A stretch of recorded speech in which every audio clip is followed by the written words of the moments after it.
Hello, and welcome to this episode of the 12 Myths of Christmas. Today, we're going to try to debunk the story that the fun little Christmas song, The 12 Days of Christmas, contains some deep hidden underlying meaning. First of all, before we begin the discussion of the song, let's talk a little bit about what the 12 Days of Christmas actually are. This is something that a lot of Americans really don't know that much about because it's not something that is celebrated by most people in the United States. Most Americans are actually of the belief that the 12 days of Christmas are the 12 days leading up to Christmas. But that is actually not the case. In many countries around the world, Christmas is not the fun, making merry, partying day, giving gifts day that it has come to be in the United States. Christmas is actually a holy day. It is a very solemn day.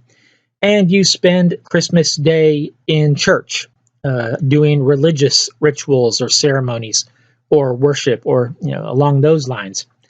And the day on which they actually give gifts doesn't come until January the 6th, a holiday known as Epiphany or Three Kings Day in some countries. This is a day that celebrates the arrival of the three kings to Bethlehem, and since they gave gifts to baby Jesus, this is the day in which the people give gifts to each other. So, the 12 days of Christmas are actually the 12 days that lie in between Christmas Day and Epiphany, between December 25th and January the 6th. Shakespeare even wrote a play in which he alludes to this. The play is called Twelfth Night. In some countries, Twelfth Night is a, pretty big holiday. And somewhere along the lines, this song was written.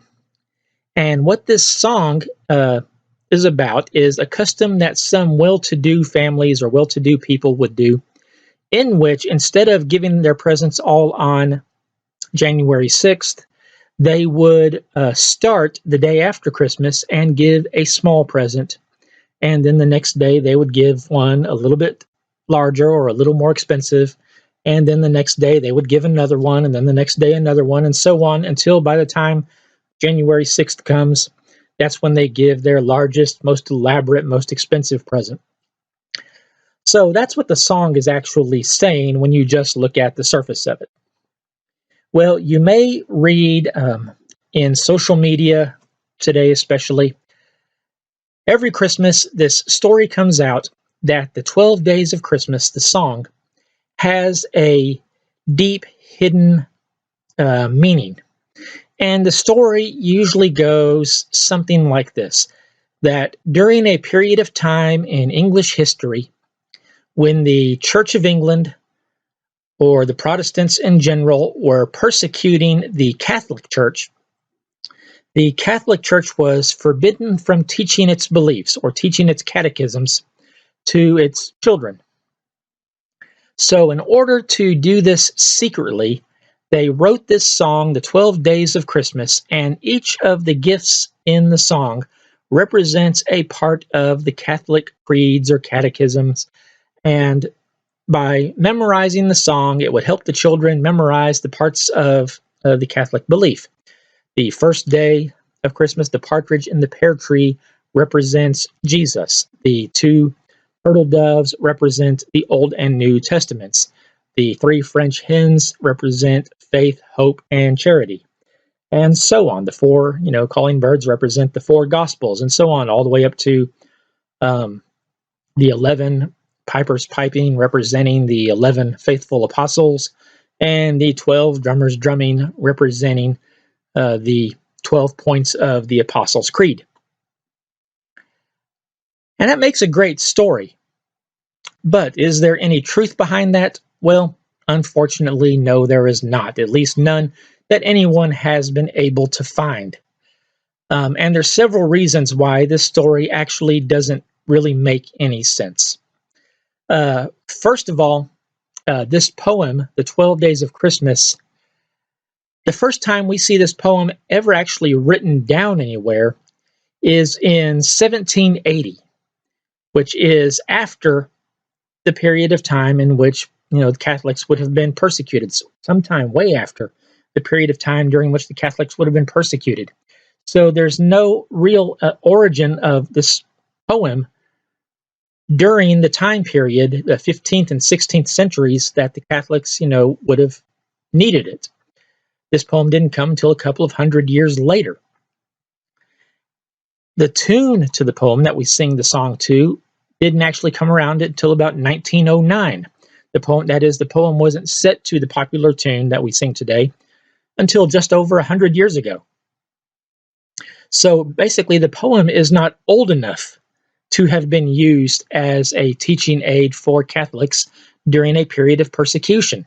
At least there is no record of it anywhere before that. The second reason it doesn't make sense is most of the things that it teaches, or at least most of the gifts in the song, have no relationship with what they're supposed to represent. How is a partridge in a pear tree supposed to make you think of Jesus? What relationship is there between the two?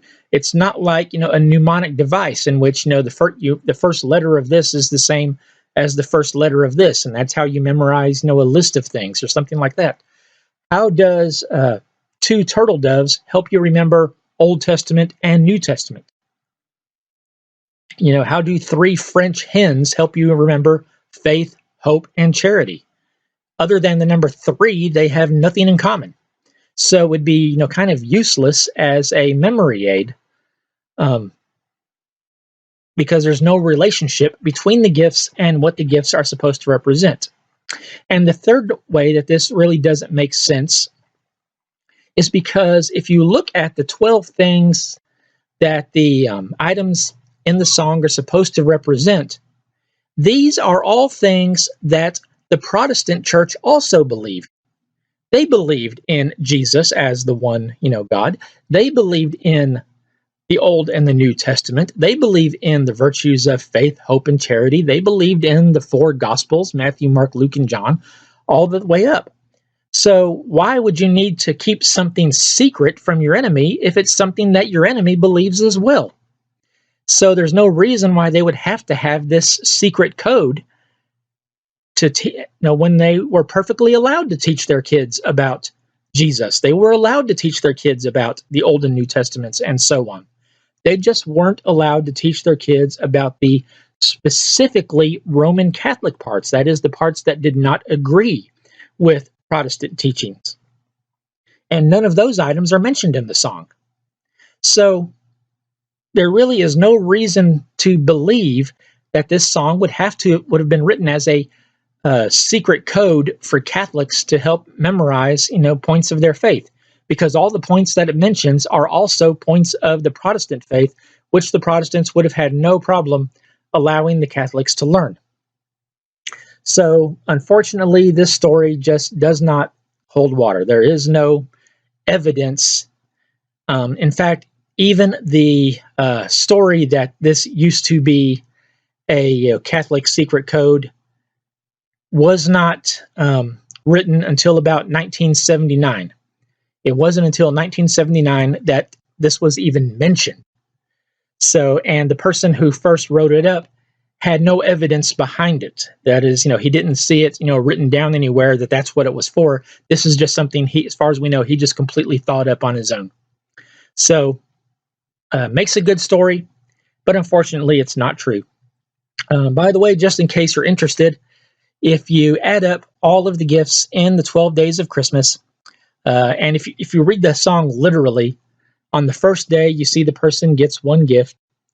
On the second day, the person actually gets 3 gifts because he gets 2 turtle doves and a partridge in a pear tree. So that gives him now a total of 2 partridges and 2 turtle doves. On the third day, he gets a total of 6 gifts, 3 French hens, 2 turtle doves, a partridge in a pear tree. So that's a total of 6 plus 3 plus 1. That's a total of 10 gifts he's received so far. If you add it all up, eventually the person has received 364 gifts. And that includes 12 partridges in a pear tree, 22 turtle doves, 30 French hens, and so on.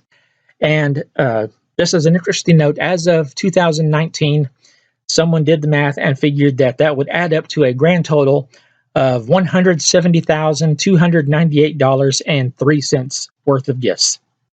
So I hope you had a little bit of fun with this. If this is something that you had heard and you believed, I'm sorry to break this to you, but the song 12 Days of Christmas is nothing more than really what it seems to be, just a cute, if annoying, little Christmas song that ranks right up there with 99 bottles of beer on the wall as probably most annoying song of all time. So thanks for paying attention, and I'll be back tomorrow with another myth of Christmas.